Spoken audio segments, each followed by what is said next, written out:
আল্লাহর নবী রাহমাতুল লিল আলামিন যুবকটাকে বলে, তোমার সাথে তো আমি কোনো উট দেখতেছি না, কেন তুমি এখানে বৈশা বৈশা কাঁদতেছো? কান্নার কারণটা কি জানতে পারিনি? যুবকটা কান্দে আর বলে, মক্কার বাজারে তো উটটা আমি বিক্রি করে দিছি। নবীজি বলে, এটা তো খুশির সংবাদ, তুমি কেন কান্দো? যুবকটা কান্দে আর বলে, ও মক্কার ভাই, আমার উটটাকে আমি চড়া দামে বিক্রি করেছি, কিন্তু যার কাছে আমি আমার উটটাকে বিক্রি করলাম সে আমার একটা টাকাও দিতেছে না। এই মুহূর্তে যদি আমি টাকা ছাড়া আমার বাড়িতে যাই, আমার বাবা আমার বাড়িতে আমার বাবা তার বাড়ির মধ্যে আমাকে উঠতে দিবে না। এই জন্য মনের দুঃখ আর মনের কষ্ট নিয়ে এখানে বৈশা বৈশা কাঁদতেছি।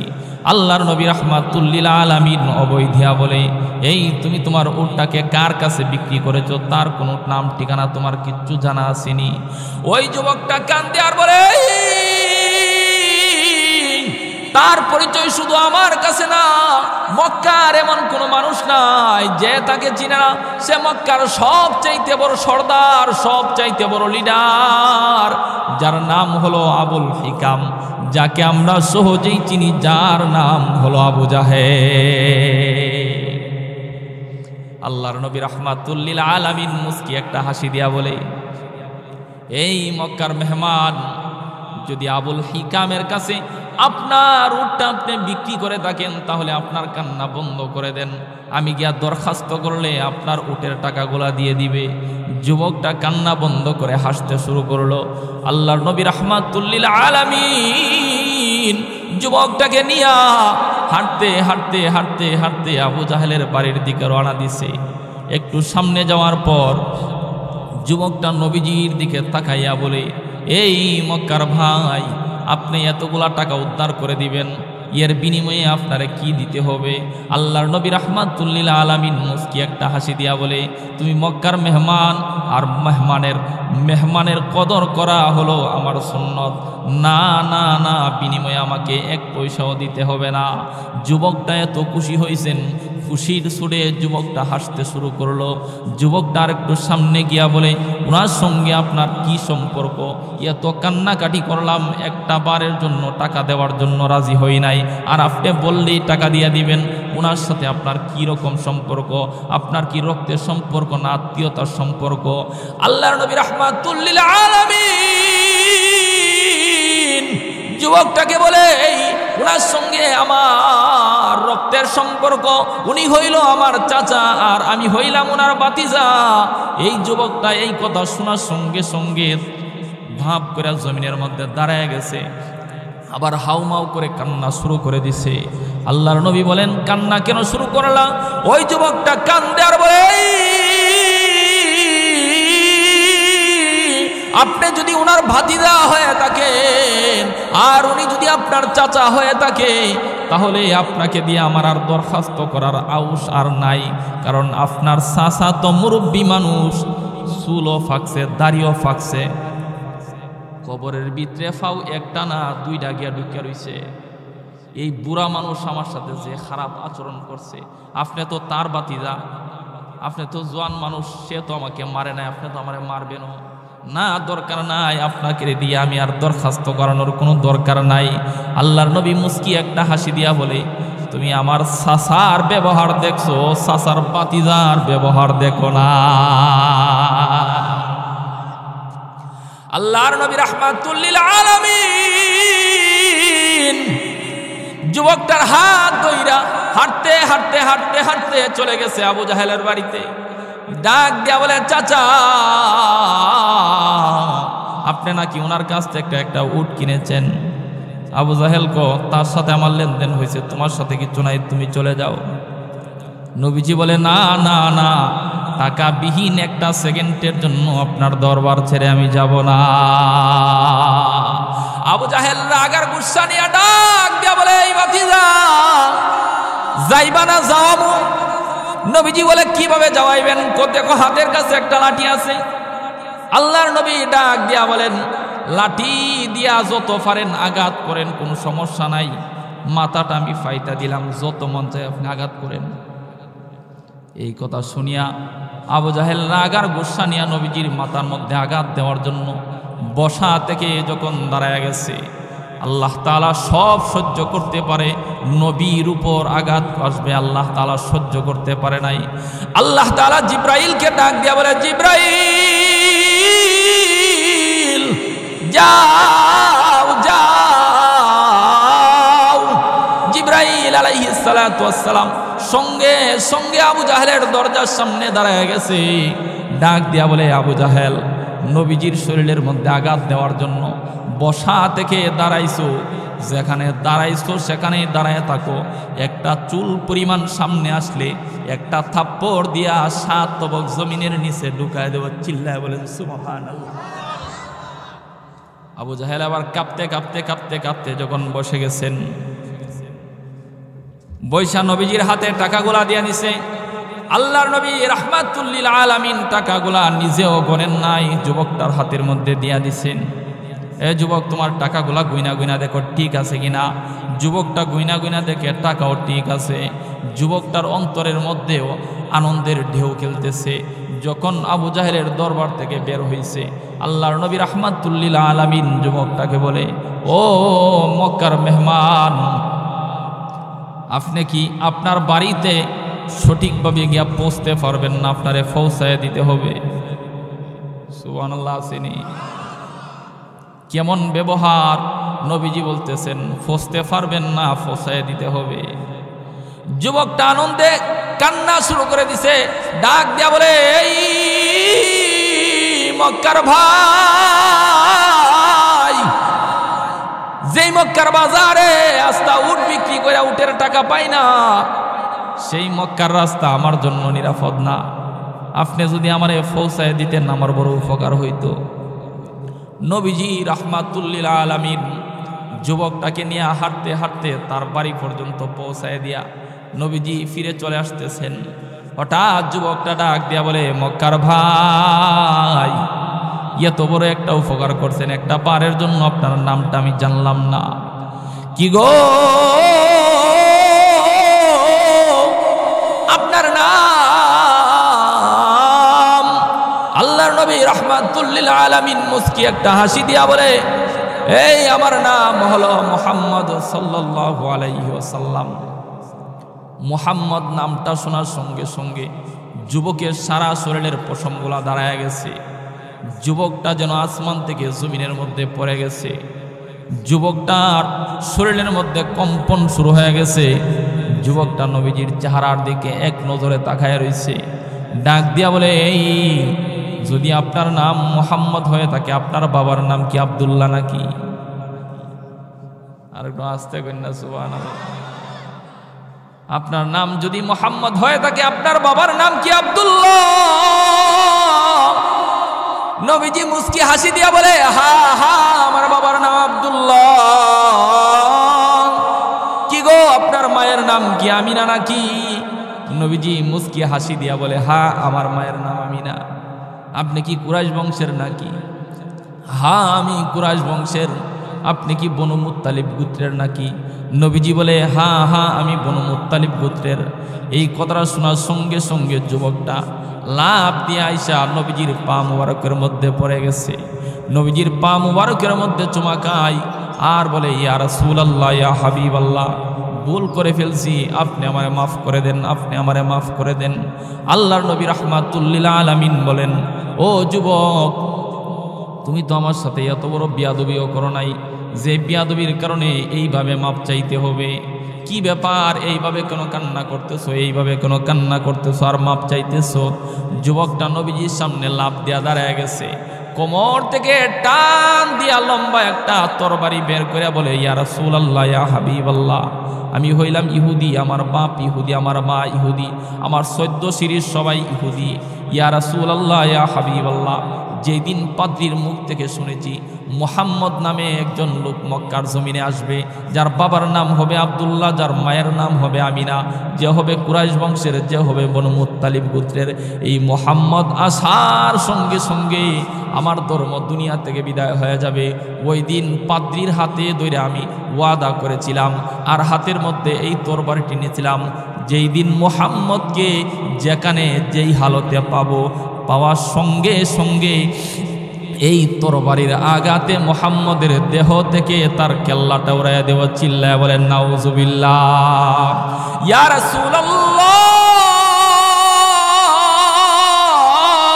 ইয়া হাবিবাল্লাহ, নবীজি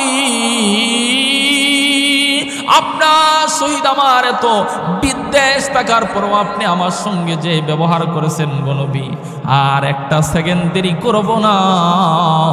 এই মুহূর্তে আপনার ব্যবহারে মুগ্ধ হইয়া এই মুহূর্তে আমি কালিমা পড়লাম, লা ইলাহা ইল্লাল্লাহু মুহাম্মাদুর রাসূলুল্লাহ সাল্লাল্লাহু আলাইহি ওয়াসাল্লাম।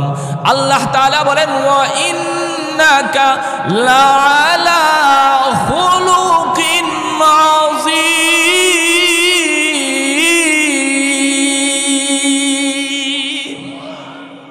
ইয়া রাসূলুল্লাহ, ইয়া হাবিবাল্লাহ, আপনাকে আমি আল্লাহ তাআলা দুনিয়াতে খুলুকে আযীম দিয়েছি, তাইলে কি আখেরাতে আমার নবীর শান নাই? আখেরাতে কি আমার নবীর মান আল্লাহ তাআলা রাখে নাই? আল্লাহ তাআলা আখেরাত সম্পর্কে মহান আল্লাহ তাআলা কোরআনের আয়াতের মধ্যে বলেন, ওয়ালা সাউফা ইউতিকা রাব্বুকা ফাতারদা। আল্লাহু আকবার। মহান আল্লাহ তাআলা বলেন, ওয়ালা সাউফা ইউতিকা রাব্বুকা ফাতারদা। নবীজি পরেশান হওয়ার কোনো কারণ নাই, চিন্তার কোনো কারণ নাই। হাসরের ময়দানেও আপনার শানের কোনো অভাব হবে না। যেই দিন সমস্ত নবী রাসূল পয়গম্বর এবং তাদের উম্মতরা ইয়া নাফসি ইয়া নাফসি ইয়া নাফসি ইয়া নাফসি বলিয়া বলিয়া কানবে গো নবী। ইয়া রাসূলুল্লাহ, ইয়া হাবিবাল্লাহ, ওই সময় স্বয়ং আল্লাহ তাআলা আপনি যতক্ষণ পর্যন্ত নবী খুশি না হইবেন ততক্ষণ পর্যন্ত আল্লাহ তাআলা আপনাকে দিতেই থাকবেন, দিতেই থাকবেন, দিতেই থাকবেন। বলেন সুবহানাল্লাহ। আমার নবীর শান, আমার নবীর মান কত, আমার নবীর শান কত। দুনিয়াতে আল্লাহ দিয়েছেন খুলুকে আযীম, আখিরাতেও নবীজি যতক্ষণ পর্যন্ত খুশি না হইবেন ততক্ষণ পর্যন্ত মহান আল্লাহ তাআলা নবীকে দিতেই থাকবেন। বলেন সুবহানাল্লাহ। এরপরে আল্লাহ তাআলা আলাদা সূরা নাযিল করছেন নবীজির শান মান নিয়ে আলোচনা করতে গিয়া মহান আল্লাহ তাআলা আলাদা সূরা নাযিল করে বলছেন, ইন্না আ'তাইনাকাল কাউসার ফাসাল্লি লিরাব্বিকা ওয়ানহার ইন্না শানিআকা হুয়াল আবতার। ইয়া রাসূলুল্লাহ, ইয়া হাবিবাল্লাহ, মহান আল্লাহ তাআলা আপনাকে কাউসার দান করেছেন, কাউসার দান করেছেন। বলেন না সুবহানাল্লাহ। এই কাউসারের ব্যাখ্যা বুঝতে গেলে এই সূরার শানে নুজুল বোঝা লাগবে। প্রত্যেক আয়াত, প্রত্যেক সূরা নাজিল হওয়ার পিছনে কারণ থাকে, যাকে তাফসীরের ভাষায় বলা হয় শানে নুজুল। কি বলা হয়? শানে নুজুল, নাজিল হওয়ার কারণ। এই সূরাও নাজিল হওয়ার একটা কারণ আছে। আল্লাহ তাআলা নবীজিকে 4 জন কন্যা সন্তান দিয়েছিলেন। নবীজির কন্যা সন্তান কতজন ছিল? 4 জন। নবীজির কন্যারা প্রত্যেকেই বড় হয়েছে, বিয়া শাদী দিয়েছে, সংসার করছে। নবীজিকে আল্লাহ তাআলা 3 জন ছেলে সন্তানও দিয়েছিলেন। নবীজির ছেলে সন্তান কতজন? আওয়াজ দিয়া বলেন কতজন? আজকে নতুন শুনছেন? নবীজির ছেলে হলো 3 জন। একজনের নাম ছিল কাসেম, আরেকজনের নাম ছিল তাহের, আরেকজনের নাম ছিল ইব্রাহিম। এগুলা মুসলমান হিসাবে জেনে রাখা ফরজ। মুসলমান হিসাবে এগুলো জেনে রাখা ফরজ। আমার নবীজির আল্লাহ তাআলা 3 জন ছেলে দিয়েছিলেন নবীজিকে, আর 4 জন কন্যা সন্তান দিয়েছিলেন। কন্যারা বড় হয়েছে, সংসারও করছে, কিন্তু ছেলেরা একদম ছোটবেলা দুনিয়া থেকে বিদায় হয়েছে। দেখেন নবীজির সন্তান কাসেম, তাহের, তারা একদম ছোটবেলা দুনিয়া থেকে বিদায় হয়েছে। কিন্তু ইব্রাহিমের বয়স একটু হয়েছিল। নবীজি ইব্রাহিমের প্রতি আলাদা একটা মহব্বত, আলাদা একটা মায়া সবসময় খাস করতো। এরও ব্যাখ্যা মুফাসসিরিনে কেরাম বিভিন্ন ব্যাখ্যা লিখছেন। এর মধ্যে একটা ব্যাখ্যা হলো, দেখবেন অনেক সময় মার চেহারার মতো সন্তানের চেহারা হয়, বাবার চেহারার মতো সন্তানের চেহারা হয়। যেই সন্তানের চেহারাটা মা অথবা বাবার চেহারার মতো হয়, এই সন্তানের প্রতি মা বাবার আলাদা একটা মায়া মহব্বত সবসময় কাজ করে। কথা ঠিক। নবীজির সন্তান ইব্রাহিমের চেহারাটা নবীজির চেহারার মতো ছিল। আর একটু আস্তে কন্যা সুবহানাল্লাহ। নবীজির এই সন্তানের প্রতি নবীজির আলাদা একটা মহব্বত এমনিতেই সবসময় কাজ করে। আরো মহব্বত কাজ করার পেছনে মুফাসসিরিনে কেরাম আরো কারণ লিখছেন। নবীজি সাল্লাল্লাহু আলাইহি সাল্লামের আশা যে আমার কাসেম দুনিয়া থেকে বিদায় হয়েছে, আমার তহের দুনিয়া থেকে বিদায় হয়েছে, আমার তৃতীয় ছেলে ইব্রাহিম সে তো দুনিয়াতে বেঁচে আছে, সে যদি বেঁচে থাকে আমার দুনিয়া থেকে বিদায় হওয়ার পর আমার দ্বীনের দাওয়াত দিয়ে মানুষের ধারে ধারে আমার ইব্রাহিম যাবে, দ্বীনের কালিমা নিয়ে মানুষের ধারে ধারে যাবে, মানুষের কাছে মানুষকে জাহান্নামের আগুন থেকে বাঁচানোর চিন্তা ফিকির করবে। এই জন্য ইব্রাহিমকে নবীজি আলাদা একটা নজরে সবসময় ইব্রাহিমের প্রতি খেয়াল রাখে।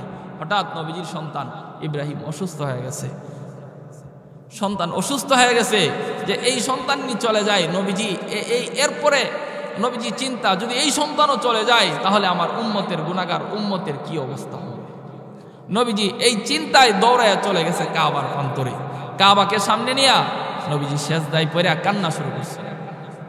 আল্লাহুম্মা উম্মতি আল্লাহুম্মা উম্মতি আল্লাহুম্মা উম্মতি আল্লাহুম্মা উম্মতি বলিয়া বলিয়া নবীজি কান্দে। হঠাৎ নবীজির কাছে সংবাদ দিয়ে আসছে, ইয়া রাসূলুল্লাহ ইয়া হাবিবাল্লাহ। নবীজি সেজদা থেকে মাথা তুলেন। আল্লাহর নবী সেজদা থেকে মাথা তুলেন না, নবীজি সেজদায় পড়ে কান্না করতেছে, নবীজি সেজদায় পড়ে কান্না করতেছে, এমন ভাবে কাঁদতেছে নবীজির চোখের পানিতে জমিন সহকারে ভিজে গেছে। এই দেখেন দুনিয়ার মহব্বত, দুনিয়াতে একজন আরেকজনকে মহব্বত করলে সুখের সময় দেখা যায় মহব্বতের মানুষের কথা মনে থাকে না, কিন্তু আল্লাহর নবী রাহমাতুল লিল আলামিন জীবনে এমন একটা সেকেন্ডও হয় নাই যেই সময় নবীজি উম্মতকে একটা বারের জন্য বলেছেন। উম্মতের মায়ায় উম্মতের কথা চিন্তা করে নবীজি সেজদায় পড়ে কাঁদতেছেন। নবীজির চোখের পানিতে কাবার যে চত্বর আছে কাবার চত্বর একদম ভিজে গেছে। নবীজি উম্মতি উম্মতি উম্মতি উম্মতি বলিয়া বলিয়া কান্দে। হঠাৎ নবীজির কাছে সংবাদ নিয়ে আসছে, ইয়া রাসূলুল্লাহ ইয়া হাবিবাল্লাহ। নবীজি আপনি সেজদা থেকে মাথা তুলেন, নবীজি আপনি সেজদা থেকে মাথা তুলেন। আল্লাহর নবী তো সেজদা থেকে মাথা তুলেন না। হঠাৎ ডাক দিয়া বলে, ইয়া রাসূলুল্লাহ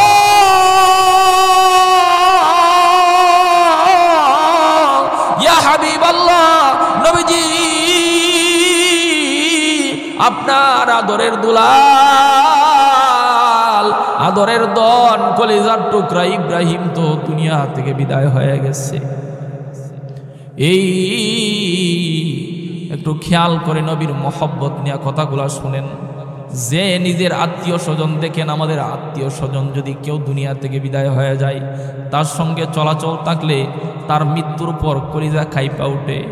আরও কাছে আসেন, যদি আপনার ভাই যদি দুনিয়া থেকে বিদায় হয়ে যায়, ভাইয়ের লাশটা যখন ভাই কাঁদে নেই কত ভার অনুভব হয়, ভাইয়ের লাশটা ভাইয়ের কাঁধের মধ্যে কেমন মনে হয়। আরও কাছে আসেন, যার নিজের মা অথবা নিজের বাবার লাশটা নিজের কাঁধের মধ্যে নিছেন, সেই বুঝতে পারে একজন সন্তানের কাঁধের মধ্যে বাবার লাশ কত ভারী হয়। একজন আত্মীয় স্বজন বন্ধু বান্ধবের লাশ যদি বন্ধুর কাঁধের মধ্যে এত ভারী হয়, একজন ভাইয়ের কাঁধের মধ্যে যদি ভাইয়ের লাশ এত ভারী হয়, যদি সন্তানের কাঁধের মধ্যে বাবার লাশ মায়ের লাশ এত ভারী হয়, একজন বাবার কাঁধের মধ্যে একটা সন্তানের লাশ কত ভারী হইতে পারে। আল্লাহর নবী সাল্লাল্লাহু আলাইহি ওয়াসাল্লাম সংবাদটা শোনার সঙ্গে সঙ্গে সেজদা থেকে মাথা তুলছেন।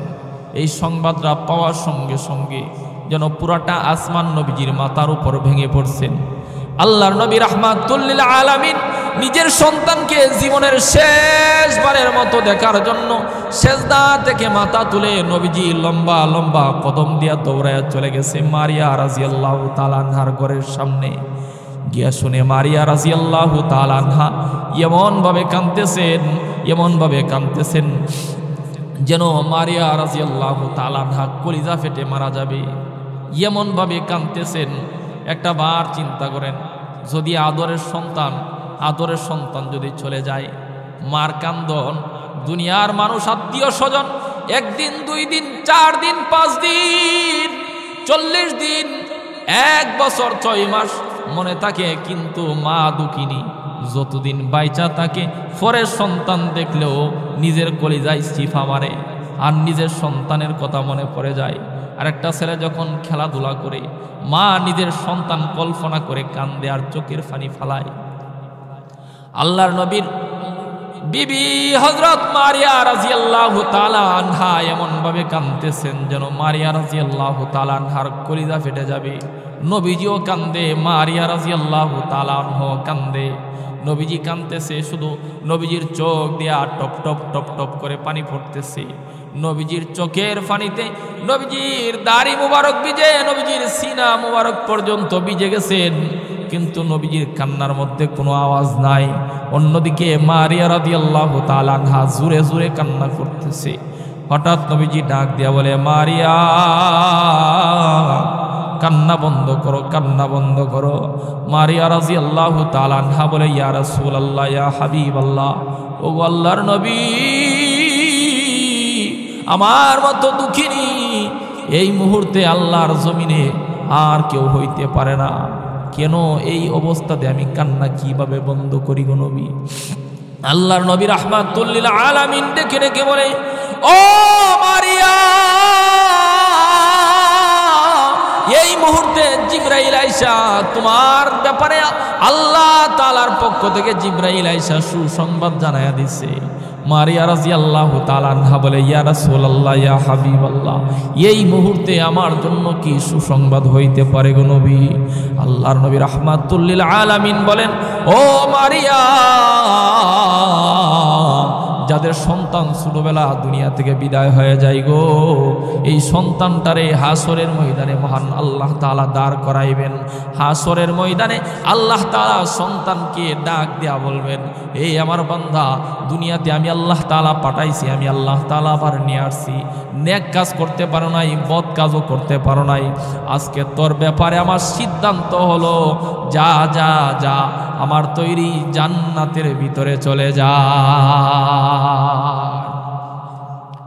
ওই সন্তানটা আল্লাহর কাছে ফরিয়াদ করবে আর বলবে, আল্লাহ, দুনিয়াতে আপনি পাঠাইছেন, আপনি আবার নিয়ে আসছেন, কোনো নেক কাজ করতে পারি নাই, কোনো বদ কাজও করতে পারি নাই। আল্লাহ ঘোষণা দিয়েছেন জান্নাতে যাওয়ার জন্য। ও আল্লাহ, আমি আজকে জান্নাত তো চাই না। আল্লাহ ডাক দিয়া বলবেন, তাইলে কি চাস?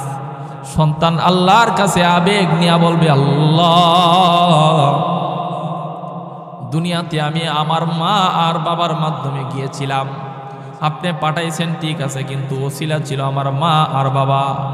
আমার মা কত কষ্ট করছে, আমার বাবা কত কষ্ট করছে গো আল্লাহ, তারা আজকে কোথায়? দুনিয়াতে একটা বার আমার মারে আমি আম্মা বলিয়া ডাক দিয়ে আমার কলিজা ঠান্ডা করবার পারি নাই। ও আল্লাহ,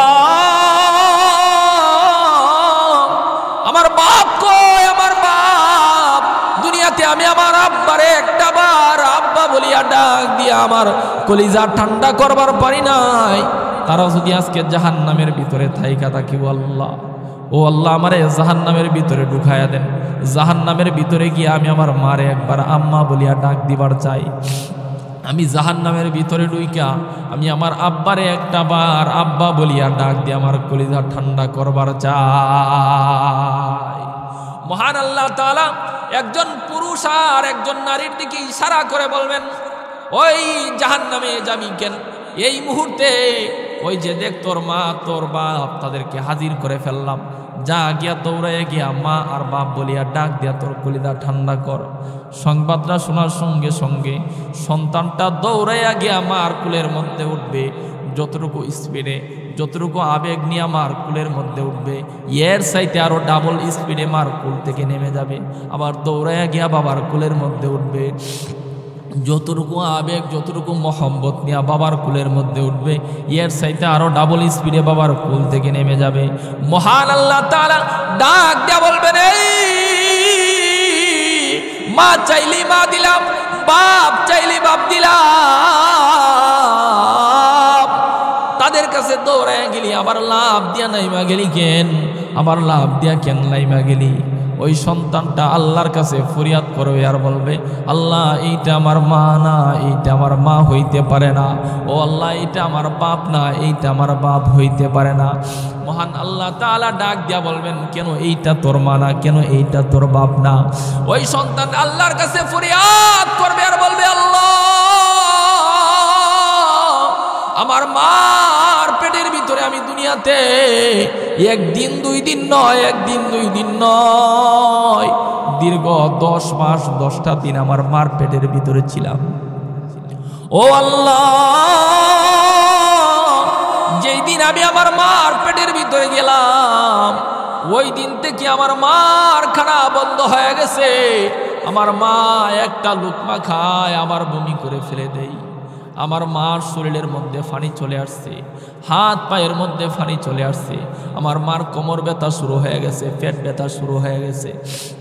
আমার মা তলফেট নিয়ে উঠতে পারে না, হাউ মাউ করে কান্না করছে আমার মা। শুধু তাই নয়, শুধু তাই নয়, আমার মা রাত্রের বেলা ঘুমায় রয়েছে। রাত্রের বেলা রাত্র 1টা বাজে 2টা বাজে মা নিশ্চিন্ত মনে ঘুমায় রয়েছে। আমি মার পেটের ভিতরে তাইকা মার কলিজার মধ্যে লাথি মারছি। রাত্রে 1টা বাজে 2টা বাজে আমার মার ঘুম ভেঙে গেছে। হাওমাও করে আমার মা কান্না করে দিছে। আমার মা যে দুনিয়াতে কষ্টগুলা করছে, এই মহিলার শরীরে কষ্টের ঘ্রাণ নাই। এইটা আমার মা না, এইটা আমার মা হইতে পারে না। ও আল্লাহ, শুধু তাই নয়, শুধু তাই নয়, আমার মা আমারে জন্ম দিতে গিয়ে আমার মা যে কষ্টটা করছে, দুনিয়ার কোনো মানুষ এত কষ্ট কোনোদিন করে নাই। একটা মানুষে একসাথে 42টা তরবারি দিয়ে আঘাত করলে যে ব্যথা অনুভব হয়, একটা মহিলার সন্তান জন্ম দিতে গিয়া এর চাইতে আরো 3 গুণ বেশি কষ্ট হয়। আজকে বউয়ের কথা শুই না যুবক, যৌবনের তারুণায় মারে কষ্ট দেশ। যুবক তোর পাটা আগায় দে, পায়ে ধরে আমি বলে যাই, পায়ে ধরে বলবো রে যুবক, কোনোদিন বউয়ের কথা শুই না, অন্যের কথা শুই না, কোনোদিন মারে কষ্ট দিস না। মারে কষ্ট দিলে কোনোদিন আল্লাহর জান্নাত পাবি না। যুবক, কোনোদিন নিজের বাপরে কষ্ট দিস না। নিজের বাপরে কষ্ট দিবি, দুনিয়া নষ্ট করবি, আখেরাত নষ্ট করবি রে যুবক। যৌবনের তাড়নায় পয়রা, নিজের শক্তির বাহাদুরি কইরা মা বাপরে কোনোদিন কষ্ট দিও না। মা বাপ যে তোর কত বড় নিয়ামত, কত বড় নিয়ামত। ওই নিয়ামত হারাই গেলে বুঝবি রে যুবক, তাকতে কদর করো। তাকতে কদর করলে তোমার কাজ হবে, তোমার দুনিয়া আখেরাতে ফায়দা হবে। চইলা গেলে কান্না করে কোনো ফায়দা হবে না, কোনো লাভ হবে না। এই যে তোমার মা, তোমার বাপ তোমারে জন্ম দিতে গিয়া কত ফেরেশানি ভোগ করছে। ও আল্লাহ, আমার মা আমারে জন্ম দিতে গিয়া কত কষ্ট করছে, এই কষ্টের গ্রান্তি এই মহিলার শরীরের মধ্যে নাই। এইটা আমার মা হইতে পারে না, এইটা আমার মা হইতে পারে না। ও আল্লাহ, দুনিয়াতে 1 দিন 2 দিন না, 30টা মাস পর্যন্ত আমার মা আমারে দুধ খাওয়াইছে। 30টা মাস মা আমারে দুধ খাওয়াইছে। শীতের দিন, ঠান্ডার মধ্যে শীতের দিনে প্রস্রাব করে দিয়েছি, মা টান দিয়ে আমাকে বুকের উপর শোয়া দিছে। ঠান্ডা পানির মধ্যে, ঠান্ডা প্রস্রাবের মধ্যে পুরাটা রাত মা কাটাইয়া দিছে। এই যে কষ্টগুলো আমার মা দুনিয়াতে কষ্টগুলা করছে, আল্লাহ এই মহিলার শরীরের বাপ ওই যে চায়া দেখ তোর আসল মা, তোর কথা আমি রাজি এবং খুশি হইয়া আজকে তোর আসল মা আর তোর আসল বাপের সামনে হাজির করে দিলাম। দৌড়দা গিয়া 2টা হাত দিয়া 2 জনকে ধরে টানতে টানতে নিয়া আমার তৈরি জান্নাতের ভিতরে চলে যা। হযরত মারিয়া রাদিয়াল্লাহু তাআলা আনহা নবীজির কথা শুই না ডাক দিয়ে বলে, ইয়া রাসূলুল্লাহ, ইয়া হাবিবাল্লাহ, নবীজি গো, আমার এই সন্তান যদি আমার জান্নাতে যাওয়ার কারণ হয়ে যায়। কিয়ামত পর্যন্ত আমার কান্না বন্ধ হয়ে গেছে।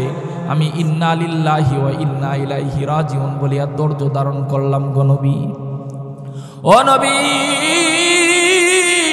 ইন্না লিল্লাহি ওয়া ইন্না ইলাইহি রাজিউন বলিয়া ধৈর্য ধারণ করলাম। আল্লাহর নবী সাল্লাল্লাহু আলাইহি ওয়াসাল্লাম মারিয়া রাদিয়াল্লাহু তাআলা আনহাকে বলে, ও মারিয়া, শুধু তুমি না, শুধু তুমি না, কিয়ামত পর্যন্ত আমার যত উম্মত যাদের সন্তান ছোটবেলা দুনিয়া থেকে বিদায় হওয়ার পর তারা যদি ইন্না লিল্লাহি ওয়া ইন্না ইলাইহি রাজিউন বলিয়া ধৈর্য ধারণ করে, ওই সব মহিলারা হাসরের ময়দানে তুমি মারিয়া রাদিয়াল্লাহু তাআলা আনহার সঙ্গে দাঁড়াইবে। চিল্লায়া বলেন সুবহানাল্লাহ। আর যে সমস্ত বাবারা নিজের সন্তান হারানোর পর ইন্না লিল্লাহি ওয়া ইন্না ইলাইহি রাজিউন বলিয়া ধৈর্য ধারণ করবে, হাসরের কঠিন ময়দানে ওই সমস্ত পুরুষরা আমি নবীর সঙ্গে দাঁড়াইবে। বলেন না সুবহানাল্লাহ। সন্তান হারাইছে, নবীজির অন্তরের মধ্যে এক ব্যথা। অন্যদিকে মক্কার কাফেররা যখন নবীজি সাল্লাল্লাহু আলাইহি ওয়াসাল্লাম ঘর থেকে বের হয়, মক্কার কাফেররা বলে, আজকে থেকে মুহাম্মদের আর কোনো আলোচনা হবে না, মুহাম্মদের কোনো আলোচনা হবে না। কেন মুহাম্মদের আলোচনা হবে না? মুহাম্মদ তো নির্বংশ, মুহাম্মদ তো লেজকাড়া, মুহাম্মদের কোনো বংশ নাই। মুহাম্মদ দুনিয়া থেকে বিদায় হয়ে গেলে মুহাম্মদের ধর্ম দুনিয়া থেকে বিদায় হয়ে যাবে, মুহাম্মদের লা ইলাহা ইল্লাল্লাহ দুনিয়া থেকে বিদায় হয়ে যাবে, মুহাম্মদের বিসমিল্লাহ দুনিয়া থেকে বিদায় হয়ে যাবে, মুহাম্মদের কোরআন দুনিয়া থেকে বিদায় হয়ে যাবে, মুহাম্মদের ধর্ম প্রচার করার মতো কেউ দুনিয়াতে থাকবে না। আল্লাহর নবী সাল্লাল্লাহু আলাইহি ওয়াসাল্লাম যখন কথাগুলা শুনেন, নবীজির সাল্লাল্লাহু আলাইহি ওয়াসাল্লামের কলিজায় যেন কেউ তীর দিয়ে আঘাত করে। আল্লাহর নবীর অন্তরের মধ্যে কথাগুলা লাগে, আরে দিনের জন্য তায়েব করলাম, গিয়া মায়ের খাইলাম, মানুষের দ্বারে দ্বারে, মানুষের ধারে ধারে দিনের প্রচারগুলা আমি করলাম, এত কষ্ট করলাম, এত কষ্ট করলাম। শুধু আমি না, শুধু আমি না, আমার সাহাবীরা পর্যন্ত কত কষ্ট করছে। হযরত বিলাল রাদিয়াল্লাহু তাআলা আনহু কত কষ্ট করছে, খাব্বাব রাদিয়াল্লাহু তাআলা আনহু কত কষ্ট করছে। একদিন আল্লাহর নবী সাল্লাল্লাহু আলাইহি ওয়াসাল্লামের সাহাবী হযরতে সিদ্দিকে আকবর রাদিয়াল্লাহু তাআলা আনহু রাস্তা দিয়া যখন হাইটা যাইতেছেন, হঠাৎ লক্ষ্য করে দেখে অনেকগুলা মানুষ এক জায়গায় জমা। আল্লাহর নবীর সাহাবী আবু বকর সিদ্দিক রাদিয়াল্লাহু তাআলা আনহু হাঁটতে হাঁটতে হাঁটতে হাঁটতে একটু সামনে গিয়া লক্ষ্য করে দেখে কতগুলা যুবক, একটা যুবককে, কালো একটা যুবককে এই গরম বালুর মধ্যে বিছাইয়া বুকের মধ্যে বড় একটা পাথর চাপা দিয়া জিহ্বাটা টান দিয়া বের কইরা জিহ্বার মধ্যে একটার পর একটা ফেরেক মারতেছে। আর ওই কালো লোকটা চিৎকার দিয়া বলতেছেন, আল্লাহু আহাদ, আল্লাহু আহাদ, আল্লাহু আহাদ। বলেন না আল্লাহু আহাদ, আল্লাহু আহাদ, আল্লাহু আহাদ, আল্লাহু আহাদ, আল্লাহু আহাদ, আল্লাহু আহাদ বলিয়া বলিয়া চিৎকার দিতেছে আর কান্না করতেছে। আল্লাহর পয়গম্বরের সাহাবী হযরতে আবু বকর সিদ্দিক রাদিয়াল্লাহু তাআলা আনহু এই অবস্থা দেখে কান্না বন্ধ করতে পারেন নাই। হাউ মাউ করে আবু বকর সিদ্দিক রাদিয়াল্লাহু তাআলা আনহু কান্না শুরু করছে। কানতে কানতে কানতে কানতে কানতে কানতে দৌড়া চলে গেছে নবীজির কাছে। আল্লাহর নবী আবু বকরকে দেখার পর ডাক দিয়া বলে, আবু বকর, এইভাবে কেন কান্না করতেছেন? এইভাবে কেন কান্না করতেছেন? আপনারা কে গালি দিছে? কে আপনারে মারছে? হযরতে আবু বকর সিদ্দিক রাদিয়াল্লাহু তাআলা আনহু কান্দে আর বলে, ইয়া রাসূলুল্লাহ, ইয়া হাবিবাল্লাহ, মক্কার কেউ আমারে গালিও দেই নাই, মক্কার কেউ আমাকে গালিও দেই নাই, আমাকে মারেও নাই, কেন তাইলে আপনি এইভাবে কাঁদতেছেন? হযরতে আবু বকর সিদ্দিক রাদিয়াল্লাহু তাআলা আনহু বলে, ইয়া রাসূলুল্লাহ, ইয়া হাবিবাল্লাহ, নবীজি, আপনার বিলালের দৃশ্য দেখার পর আমি আবু বকর একটা সেকেন্ডের জন্য আমার চোখের পানি বন্ধ করতে পারি না। নবীজি ডাক দিয়া বলে, আবু বকর, কি হয়েছে আমার বিলালের? হযরতে সিদ্দিক আকবর রাদিয়াল্লাহু তাআলা আনহু বলে, ইয়া রাসূলুল্লাহ, ইয়া হাবিবাল্লাহ, আপনার বিলাল আল্লাহর নামের জিকির করে, আল্লাহর নামের জিকির করে। আল্লাহর নামের জিকির জুরে জুরে করার অপরাধে বিলালকে উত্তপ্ত বালুর মধ্যে শোয়া দিয়া, বুকের উপর পাথর চাপা দিয়া, জিহ্বার মধ্যে একটার পর একটা ফেরেক মারতেছে। আল্লাহর নবী সাল্লাল্লাহু আলাইহি ওয়াসাল্লাম কথাটা শোনার সঙ্গে সঙ্গে হাউমাউ করে কান্না করছে। একটা বার চিন্তা করেন, নবীর প্রতি, আল্লাহর প্রতি কত আশেক ছিল বিলাল। এই বিলালের জায়গায় যদি আপনি হইতেন, আমি হইতাম, তাইলে আমাদের ইমানের অবস্থা কি? একটা বার শুধু খেয়াল করিয়েন, আল্লাহর নবী সাল্লাল্লাহু আলাইহি ওয়াসাল্লাম বিলালের কথা শোনার সঙ্গে সঙ্গে নবীজিও কান্না শুরু করে দিছে। আমার বিলালকে যদি আল্লাহর নাম নেওয়ার কারণে এত কষ্ট দেই, আমার বিলালকে গিয়া কানে কানে বলবা, আমি নবী বলছি, আল্লাহর নামটা আস্তে আস্তে নেওয়ার জন্য জোরে নিতে হবে না। আমার বিলালকে গিয়া বলো, বিলাল যেন আস্তে আস্তে আল্লাহর নামের জিকির করে। তারা এত শাস্তি দিবে না বিলালকে। পরের দিন দেখা যায় আবার বিলাল জোরে জোরে আল্লাহর নামের জিকির। যে আল্লাহর নামের জিকিরের মজা পাইছে, সে নিজের জীবন দিতে পারবে, কিন্তু আল্লাহর নাম একটা সেকেন্ডের জন্য ছাড়তে পারবে না। যে ইমানের স্বাদ, ইমানের মজা পাইছে, সে দুনিয়ার অন্য কোনো স্বাদ তার কাছে তুচ্ছ মনে হবে।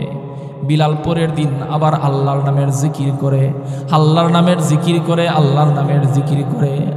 হযরতে সিদ্দিক আকবর রাদিয়াল্লাহু তাআলা আনহু গিয়া দেখে আবার আগের দিনের মতো বিলালের জিহ্বার মধ্যে একটার পর একটা ফেরেক মারতেছে, ফেরেক মারতেছে। আর বিলাল হাউমাউ করে আল্লাহু আহাদ, আল্লাহু আহাদ বলে কাঁদতেছে। হযরতে সিদ্দিক আকবর বিলালকে গিয়া বলে, ও বিলাল, তোমার না নবী কইছে তুমি আস্তে আস্তে জিকির করতা, আস্তে আস্তে জিকির করলে তো কাফেররা তোমার এত কষ্ট দিব না। হযরতে বিলাল বলে, যখন আল্লাহর নামের জিকির করি তখন তারা কখন আমাকে কষ্ট দেয়, খোদার কসম একটা সেকেন্ডের জন্য আমি বিলাল বলতে পারি না। এই দিনের জন্য সাহাবীরা এত কষ্ট করছে। ও সাহাবীরা এত কষ্ট করছে, তাবিরা এত কষ্ট করছে, উলামায়ে কেরামরাও এত কষ্ট করতেছে এই দিনের জন্য। নবীজি সাল্লাল্লাহু আলাইহি ওয়াসাল্লাম চিন্তা করে, ওই যে মক্কার কাফেররা বলতেছে নবীজি চলে গেলে নবীজির দিন দুনিয়াতে থাকবে না, এই চিন্তায় নবীজি একা একা একা একা একা একা নীরবে নীরবে নবীজি কান্দে। আল্লাহ তাআলা সব সহ্য করতে পারে, নবীজির চোখের পানি স্বয়ং আল্লাহ তাআলা সহ্য করতে পারে না। আমার নবীর কত শান, কত মান। মহান আল্লাহ তাআলা জিব্রাইলকে দিয়া বলে, ও জিব্রাইল যাও আমার নবীকে গিয়া জানায়া দাও, ইন্না আ'তাইনাকাল কাউসার। ও জিব্রাইল গিয়া জানায়া দাও, আমি আল্লাহ তাআলা আমার নবীকে কাউসার দান করেছি। কাউসার কি? কাউসার কি? কাউসারের ব্যাখ্যা মুফাসসিরিন কিরাম অনেকগুলা ব্যাখ্যা লিখেছেন। এর মধ্যে একটা ব্যাখ্যা হলো, ইয়া রাসূলুল্লাহ, ইয়া হাবিবাল্লাহ, নবীজি আল্লাহ তাআলা আপনার কাছ থেকে আপনার 3 সন্তান নিয়েছেন। আপনার কাসেমকে নিয়েছেন, আপনার তাহেরকে নিয়েছেন, আপনার ইব্রাহিমকে নিয়েছেন। এই 3 সন্তানের বদলায় কিয়ামত পর্যন্ত যত উম্মত দুনিয়াতে আসবে সমস্ত উম্মতকে আপনার রূহানি সন্তান হিসাবে আল্লাহ কবুল করে নিয়েছে।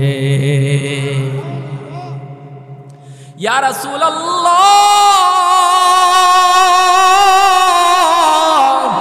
আপনার সন্তানরা কিয়ামত পর্যন্ত বাঁচবে না, কিন্তু আপনার রূহানি সন্তানগুলা কিয়ামত পর্যন্ত থাকবে। নবীজি আপনার চিন্তার কোনো কারণ নাই, যদি কেউ আপনার ইসলামের উপর, আপনার বিসমিল্লাহর উপর, আপনার লা ইলাহা ইল্লাল্লাহর উপর, আপনার কোরআনের উপর কেউ যদি আঘাত তুলতে চায়, আপনার ইসলামের প্রতি যদি কেউ আঘাত তুলতে চায়, আপনার রুহানি সন্তানরা এমন হবে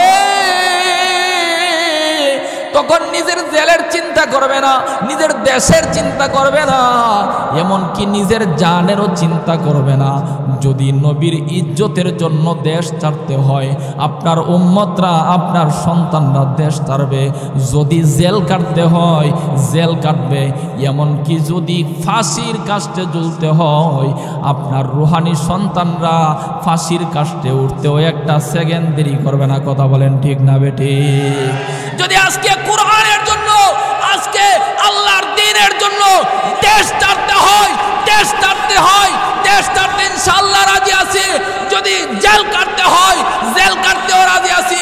এমনকি জীবন দিতে হলে কারা আল্লাহর দ্বীনের জন্য জীবন দিতে রাজি আছেন? দুইটা হাত আল্লাহরে দেখায়া দেন। নারায়ে তাকবীর। দ্বীন ইসলাম, আল কোরআনের আলো। নারায়ে তাকবীর। হাত নামান। আল্লাহ তাআলা বলেন, ইয়া রাসূলুল্লাহ, ইয়া হাবিবাল্লাহ, নবীজি,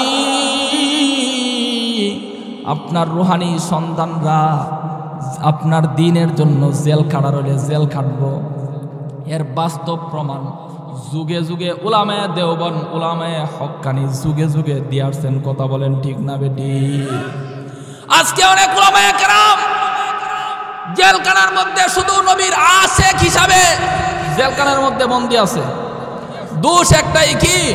নবীর আশেক, কোরআনের পক্ষে কথা বলে, ইসলামের জন্য কথা বলে। এই জন্য বর্তমানে দেখা যায় অনেক উলামায়ে কেরাম, উলামায়ে তাবলীগ, উলামায়ে দেওবন্দ, উলামায়ে হক্কানি, উলামায়ে রব্বানি, তারা জেল কাটতেছে, এমনকি ফাঁসির কাস্টের মধ্যেও ঝুলছে। কথা বলেন ঠিক না বেঠিক? কথা বলেন ঠিক না বেঠিক? ইসলামের জন্য যুগে যুগে উলামায়ে হক্কানিরাই এর বাস্তব প্রমাণ বাংলার জমিনেও দিছে, বিশ্বের আনাচে কানাচে হক্কানি উলামায়ে কেরাম রইদা সবসময় থাকে। কিন্তু দেখা যায় সারা বছর আশেকে রাসূল দাবি করেটি হই। যখন কোনো নাস্তিক, যখন কোনো ব্লগার, যখন কোনো নাস্তিক, ইসলাম বিরোধী কোনো লোক ইসলামের উপর আঘাত দিতে চায়, নবীর চরিত্র নিয়ে কথা কয়, ইসলাম নিয়ে যখন কটূক্তি করে, তখন দেখা যায় ওই আশেকে রাসূলরে পাওয়া জানা হেরারে বিরানি আর জিলাফির মধ্যে পাওয়া যায়। কথা বলেন ঠিক না বেটি? কিন্তু খাঁটি আশেকে রাসূল যারা, উলামায়ে তাবলীগ যারা, উলামায়ে হক্কানি যারা, এর বাস্তব প্রমাণ যুগে যুগে দেই, ভবিষ্যতেও দিবে ইনশাআল্লাহ। আরেকটা কথা ভাঙ্গি, স্বয়ং আল্লাহ তাআলা আপনাকে আমাকে নবীজির রুহানি সন্তান হিসাবে কবুল করছেন। তাইলে কি বললাম? আমরা নবীজির, আওয়াজ দিয়া বলেন, আমরা নবীজির রুহানি সন্তান। নবীজি আমাদের রুহানি পিতা। নবীজি আমাদের কবুল করছেন কে? আরো জোরে বলেন কে? আল্লাহ আমাদেরকে রুহানি সন্তান হিসাবে